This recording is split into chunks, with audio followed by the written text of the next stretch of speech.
The perimeter of a square sandbox is 48 feet.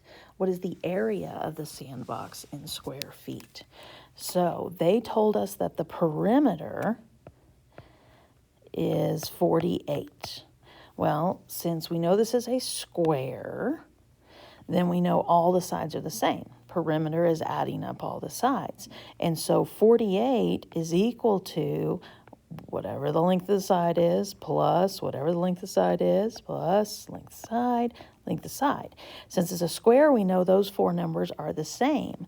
So we can think of it as 4 times something equals 48.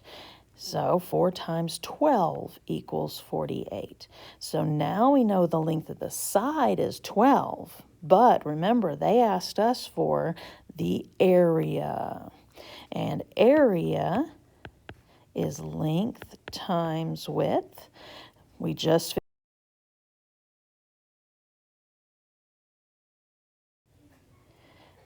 figured out the length is 12, and therefore the width must be 12 as well, since it is a square.